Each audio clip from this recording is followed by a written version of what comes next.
C'est une histoire rocambolesque d'un jeune Congolais qui est parti en Pologne pour jouer au football dans un club de renom dans cet état d'Europe centrale. Mais le hasard des choses a fait qu'après une rupture du ligament, il retourne ici en tant qu'ambassadeur de l'entreprise qu'il a recrutée. Aujourd'hui, Daniel Bogie est avec moi, accompagné de Josué Minsime. On ne va pas parler du football, mais on va parler de la fibre optique. Bienvenue à vous deux. Merci. Alors, Daniel, je viens de vous présenter très brièvement. J'ai dit que vous étiez parti en Pologne pour jouer au football. Vous étiez habitué à porter culottes, des fois des sandales, comme on voit d'autres joueurs le faire. Aujourd'hui, vous êtes tiré à 4 épingles pour parler de la fibre optique. Est-ce que vous pouvez nous parler un tout petit peu de votre histoire en Europe centrale? Déjà, merci pour la question. Et comme vous avez dit, j'étais en Pologne pour le foot. Oui. Et ça a avancé. Un très grand défenseur. Ah, exactement. Et ça s'est annoncé très bien. Mais malheureusement, j'ai eu un très grand problème avec mon genou. Et j'ai carrément brisé tous mes ligaments du genou. Et mon pied était détaché. Enfin, ça s'est vraiment détaché. Et après quelques jours, enfin, j'ai cru que je pouvais toujours jouer, mais après, avec le temps, les docteurs et moi, j'avais plus l'espoir. Je me suis dit, bon, mon Dieu m'a lâché. Mais ce n'était pas le cas, parce que quand ça s'est passé, c'était trop dur pour moi, en soi. Parce que c'était toute ma vie.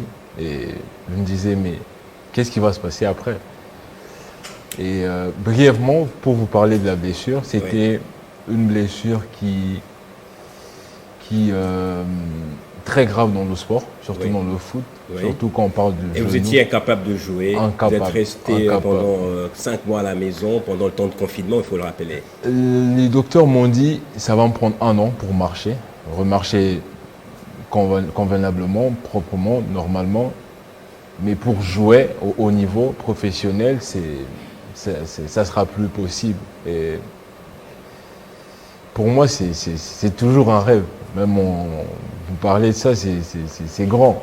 Alors maintenant, vous êtes promis à un grand destin, celui d'être un business partner pour une entreprise qui propose de services dans la fibre optique. On va en parler avec vous, mais vous êtes accompagné de Josué Minsime. Bonjour Josué. Bonjour Gaëtan. Alors, on parle de la fibre optique en RDC. L'implémentation a commencé il y a quelques années, mais dans nos maisons, nous ne voyons pas encore les services de fibre optique qui doivent permettre aux Quinois, aux Congolais d'avoir accès à l'Internet à haut débit. Mais Firebrain veut apporter quelque chose de nouveau en RDC. Quelles sont ces choses que vous venez communiquer aux Congolais ainsi qu'aux autorités congolaises? Merci pour la parole. Oui. Firebrain, c'est une entreprise évidemment polonaise, spécialisée dans la fabrication de la fibre optique. Oui, la fabrication de la fibre optique et de tout le matériel optique qui vont avec. Actuellement, nous nous intéressons au Congo parce que le Congo est vraiment, comme tu il y a beaucoup d'opportunités, voilà. Des millions de Congolais. Voilà, et nous sommes vraiment en dessous au Congo de notre potentiel. Je crois peut-être moins de 10% de ce que ça pouvait être en termes d'infrastructure optique. Et Firebrain veut, avec tout le matériel de qualité qu'on produit, on va être partenaire justement de ces développements des infrastructures optiques au Congo, en travaillant avec les entreprises de la place, le gouvernement. Alors, Josué, comment comptez-vous aborder le marché congolais et que savez-vous de ce marché? Est-il difficile? Est-il abordable? Est-il dynamique? Le marché congolais, c'est vrai que c'est un marché un peu spécial, mais c'est comme tous les autres marchés. Voilà, il y a la demande, évidemment, et nous, on apporte l'offre. De toute évidence. S'il est dynamique, oui, je pense. C'est un marché en croissance permanente. Il y a un fort haut de pénétration. Par rapport il y a 10 ans, il y a plus de personnes qui utilisent Internet. Mais encore, nous sommes vraiment en dessous de ce que font d'autres pays. Et d'où justement tout l'intérêt même de dire qu'il y a la demande, ce qui fait du Congo un marché avec beaucoup de potentiel. C'est comme ça que nous le voyons. Vous parlez des choses que vous avez vues, la fibre optique dans les usines de Firebrand là-bas en Pologne. Vous avez expérimenté également la fibre optique dans les maisons. Donc, concrètement, qu'est-ce que c'est la fibre optique? À quoi les Congolais doivent s'attendre quand on parle de la fibre optique? La première chose, c'est la rapidité, déjà. De la connexion. De la connexion. La deuxième chose, c'est l'efficacité. Il n'y a pas de perturbation avec la fibre optique. D'un point de vue météorologique, si tout le Congo passait sur la fibre optique, ça va baisser le coût aussi, ça va baisser le coût d'Internet, il y aura plus de rapidité, il y aura moins d'interférences, et c'est à l'avantage de tout le monde. La fibre optique a une très grande capacité de transmission des données, parce que c'est la lumière qui passe dans une fibre qui a à peine la taille d'un cheveu. Oui. Et il y a le câble, par exemple, qui quitte depuis en Espagne, Gibraltar, qui va jusqu'en Afrique du Sud, qui dessert près d'une dizaine de pays africains. Et c'est ce qui fait même qui baisse le prix, en fait. Alors, on va parler dans peu de temps également de vos partenaires, des pays avec qui vous travaillez déjà. Mais la question que je me pose maintenant, c'est comment comptez-vous vous y prendre avec la logistique du transport de la fibre optique et des autres équipements optiques vers Kinshasa? Mais, nous travaillons déjà avec plus de 60 pays. Il y a nos produits qui sont présents dans plus de 60 pays. Et ça n'a jamais été un problème pour nous d'acheminer après une commande la marchandise jusqu'au point entendu, convenu. On a toute une équipe, tout un département de logistique et transport chez nous qui s'occupe de tout ça et de toute la paperasse qu'il faut pour ça.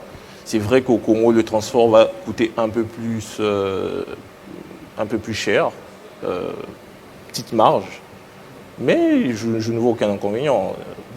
Quand tu commandes, si c'est trop grand, ça peut prendre la voie maritime. Si ça peut passer par avion et que c'est urgent, ça peut prendre la voie aérienne et facilement arriver au Congo, il est dédouané, vous avez votre produit.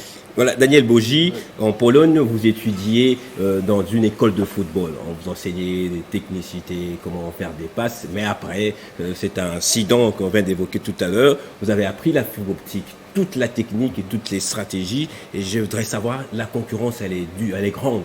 Quand on voit les pays asiatiques qui nous offrent quelques services à un coût relativement très bas, comment Firebrand compte s'y prendre?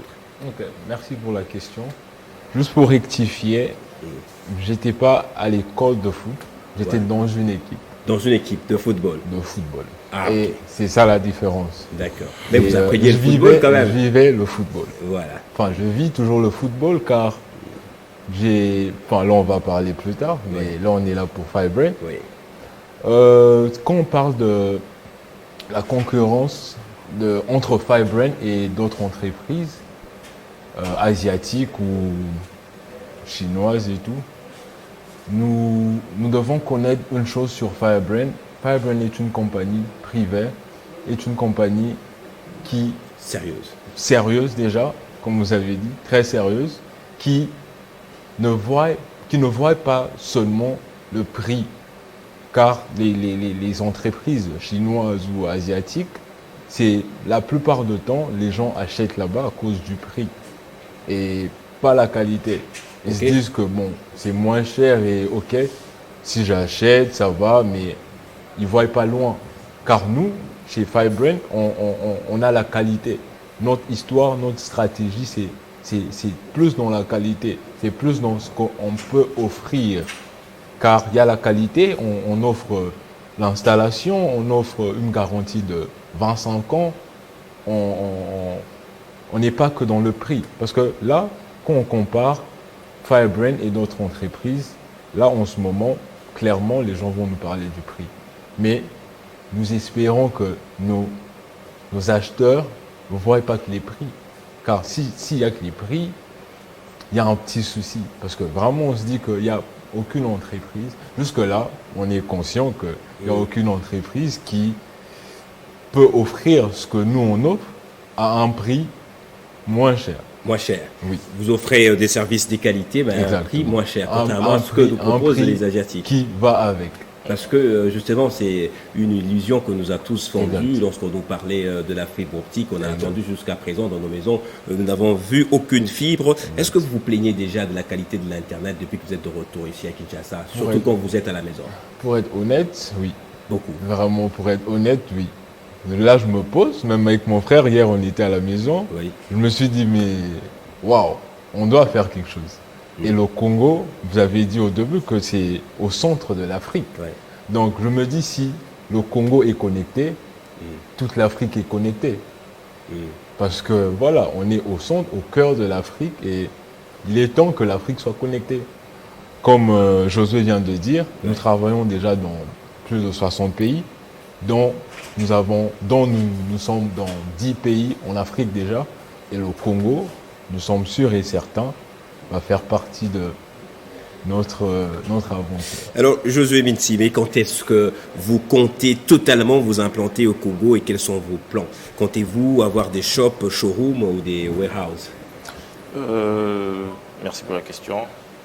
Dire shop, ça serait un peu trop dit parce que Fibrain fait du B2B, business to business. Business to business, entreprise face Voilà. aux entreprises. Du coup, avoir un shop, ça serait, je dirais peut-être un showroom où les représentants de ces entreprises viennent pour voir les catalogues, voir des petits extraits des échantillons, je dirais pas extraits, des échantillons de ce qu'on a. Mais si nous sommes là aujourd'hui chez Télé50, c'est parce que nous sommes déjà dans le processus. Exact. Avec la Covid-19, toute l'année dernière, ça a un peu ralenti, ça a rallongé tous nos plans. Mais je pense que là, en janvier, on va un peu accélérer. Et évidemment, la première étape, ce serait que si on a des vraies raisons commerciales et que tout va bien, et que avec tous les partenaires que nous cherchons ici, les distributeurs... Mais justement, ces partenaires, il faut les mettre en confiance. On a envie de savoir quelles sont les entreprises et les pays déjà avec qui vous travaillez. C'est vrai, Daniel a essayé d'évoquer quelques-uns. En Afrique, il y a le Mali, Côte d'Ivoire, l'Afrique du Sud, le Burkina Faso, l'Algérie, la Libye. Dans le monde, il y en a plein. Des pays qui sont satisfaits de vos services. Évidemment, il y en a plein. Même en Pologne, chez nous-mêmes, Fibrain sera la première entreprise qui va installer la 5G en Pologne. Alors, on n'a pas encore de la fibre optique, comment parler de la 5G en RDC, donc, quand déjà la 4G ne nous assure pas une bonne connexion. Voilà. Oui, je pense que justement tout l'intérêt avec Fibrain, c'est ça, c'est que nous on ne vend pas seulement, on fait aussi des inventaires réseau, on commence des projets des zéros jusqu'à l'installation de la fibre optique.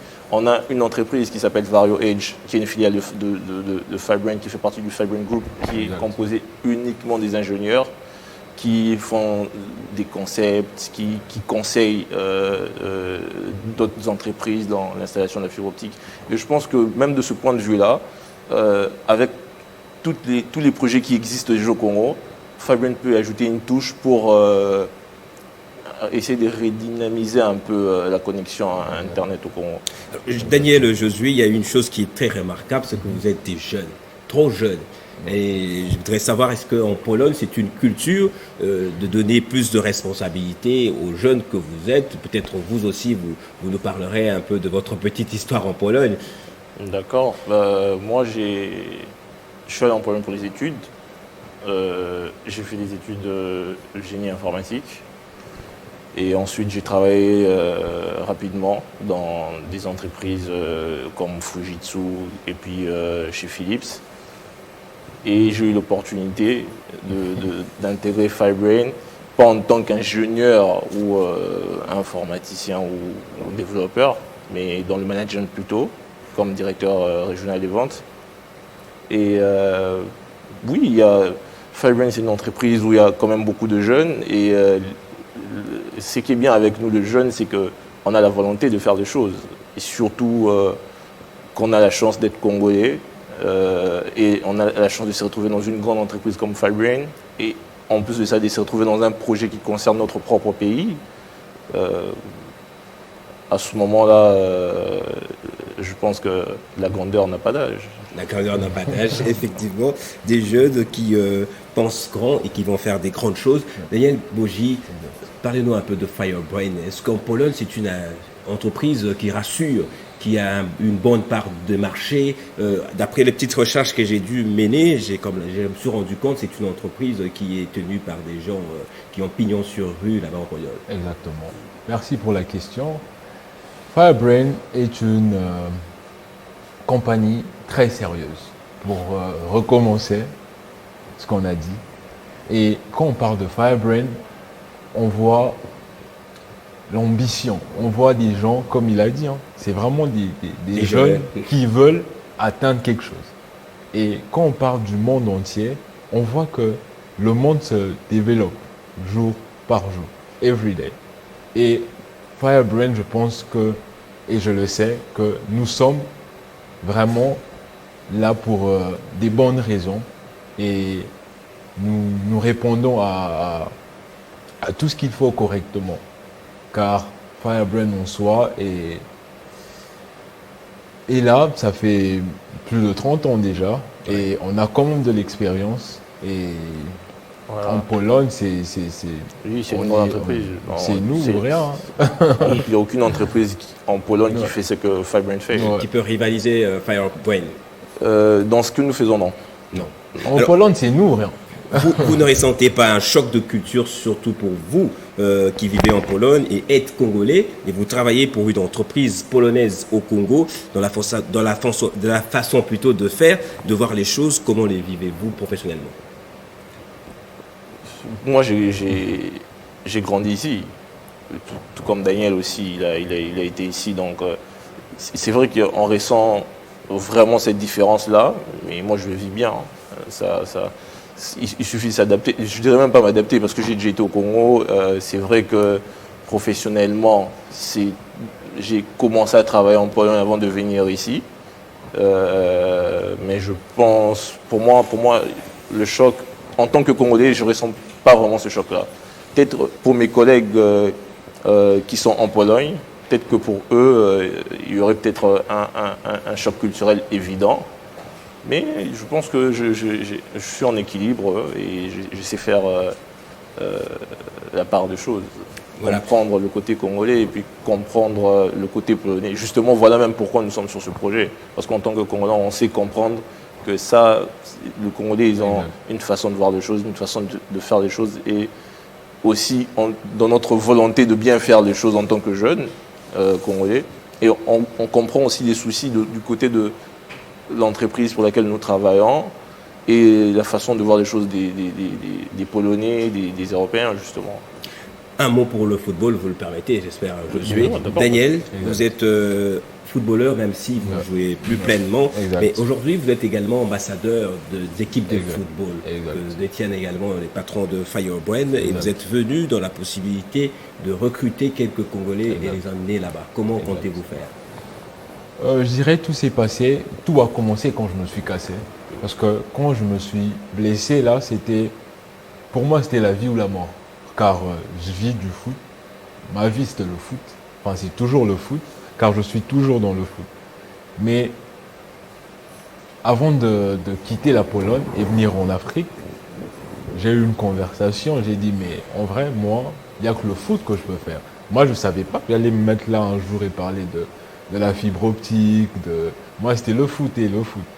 Je me suis dit, bon, ok, moi, je ne veux pas aller au Congo, juste comme ça, et juste, voilà. Et j'ai proposé, j'ai dit, bon, en vrai, moi, ma vie, c'est le foot, et je compte faire quelque chose pour mon pays. C'est vrai, Firebrain, la fibre optique, tout, c'est le Congo et tout, mais je me suis dit que je compte faire un truc pour mon pays. Notamment quoi, Daniel, concrètement? C'est vraiment ce que je suis en train de faire, c'est vraiment prendre des jeunes talents et ouvrir une porte pour eux et emmener en Europe et faire signer professionnels, des contrats professionnels. Et moi, je pense qu'un jour, je serai heureux quand je veux voir un jeune Congolais arriver ou atteindre là où vous n'êtes pas là arrivé. Où moi, je voulais arriver. Et malheureusement, une blessure m'a forcé à mettre un point. Et pour cela, vous espérez rencontrer un jour le ministre des Sports et Loisirs pour lui faire part de ce projet, parce qu'il semblerait que vous avez une lourde responsabilité qu'on vous a mise sur le dos par vos recruteurs là-bas en Pologne. Exactement.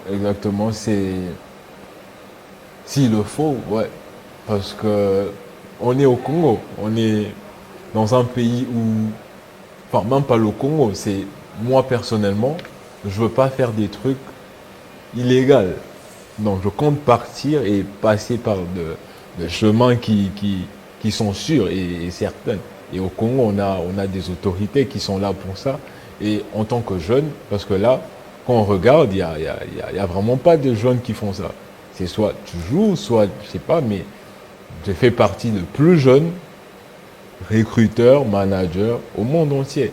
Alors Daniel, vous allez nous dire comment vous avez fait pour dénicher un jeune talent congolais qui joue au niveau du stade des Martyrs déjà, à côté pour être précis. Il s'appelle Messi, peut-être. Ouais. Comment vous faites concrètement pour rencontrer ces jeunes? Moi, c'était un bon jeudi, je pense. C'était avec Josué, je pense. On s'est dit, bon, écoute, on va aller faire un tour, on va visiter la RDC, Kinshasa, ça faisait longtemps, et je suis allé regarder le match, je ne veux pas dire où, parce que j'essaie de, voilà. Et je vois un jeune talent, gaucher comme moi, car je suis gaucher. Je me dis, mais ça c'est moi là, qui joue. Et j'ai vu ça, j'ai vu l'envie là, je me suis dit, je crois que c'est lui, c'est avec lui que je dois commencer le projet et je dois tout donner et aider c'est mon frère congolais et la famille, et je sais un jour à travers cet enfant je serai heureux, car là je dirais pas que je suis heureux car ça je viens de me casser le genou il y a quelques mois là. Voilà. Mais je sais un jour je serai heureux en voyant un de mes joueurs atteindre. Est-ce qu'on peut continuer en lingala également? On peut mélanger le français et le lingala pour montrer que vous êtes réellement un bon Kinois aussi. Naloba lingala. Ouais, continuez à lingala. Et ça, langa kitoko, la mona jeune congolais a commis na poto pour moutounion son la Congo zobeta balé pour comment na poto. Donc comment la jeune congolais a commis na poto, nga mouté malanga. Donc na évité. naomona ngai na kati ya ba jeune et nazo sala ngo te pour la congolais moko mais nangi na sala ngo pona ata 20 congolais nangi na benda bango ba beta ba signer et c'est pas exact que bake ko banda musala non c'est vraiment le foot et le foot c'est vraiment je travaille. Enfin, pardon. Nazo Salana. Non, mais il n'y a pas de problème. Vous pouvez mélanger le français, il y a même l'anglais. Voilà. Nazo Salana, Jean Moko, il y a miné ni pendant la poto. Et nous allons directement vers la fin de l'émission. Naba projet Nayo, aux autres comptés pour ça, la moi tournoi, moi, pour réunir ma jeune. Est-ce qu'il faut en parler maintenant ou il faut attendre? Exactement. Ça, c'est. Bon, on les a vision. Ils ont la vision. Tournoi, il faut bêtement. Il faut. Les tournois, il y a. Natala kaka comment bale à Congo eza parce que bale à Congo na ya poto eza c'est pas pareil. Nous là on a vraiment du talent mais on n'a pas trop ce genre là qui veulent bosser et qui veulent arriver. Je pense que en tant que jeune footballeur moi-même je pense que je peux emmener quelque chose dans certains Congolais car on peut pas aider le monde entier. Voilà. Le peu que je peux. Merci Daniel Boji pour cette entre parenthèses football. Mais aujourd'hui, on parle de la fibre optique. Je reviens vers vous. Une dernière question probablement sur la fibre optique. Sur quel produit réalisez-vous le plus de ventes et quel produit avez-vous à nous proposer? Le produit sur lequel nous réalisons le plus de ventes, c'est évidemment la fibre optique. Premièrement, c'est une très grande partie de nos ventes, mais aussi sur des technologies actives, technologies passives. Ça, je n'ai pas trop le temps de l'expliquer ici. Sur des coupleurs, tout ce qui est en fait sur le réseau, sur l'installation du réseau à l'intérieur tout comme à l'extérieur, sur l'installation des réseaux backbone, métropolitains, tout ça. Et Il suffit juste qu'il y ait quelqu'un, qu'il y ait des entreprises qui ont des projets, qui veulent travailler avec Fibrine. Il suffit juste de dire de quoi il s'agit. Et nous, on a toute une équipe qui sera derrière. Pas seulement on vend des produits, mais on vend aussi des services. Donc l'État congolais doit absolument vous faire confiance. Absolument. Merci Josué Missimé, DRV à Firebrain. Daniel, si vous n'avez pas un dernier mot, c'est la fin de l'émission concrètement, où vous voulez dire un mot en lingala. J'aime bien vous entendre parler en lingala. Wow. Non, ça... merci Mingi pour l'invitation. Et... Voilà, c'est très important de parler des sujets qui gangrènent le pays, la fibre optique. On nous a vendu cela, mais on veut avoir du concret dans le pays et la contribution de Congolais est toujours la bienvenue. Merci à beaucoup. Merci. D'accord, merci. Merci à vous tous également de votre fidélité à Télé 50. On se retrouve au prochain numéro de l'invité.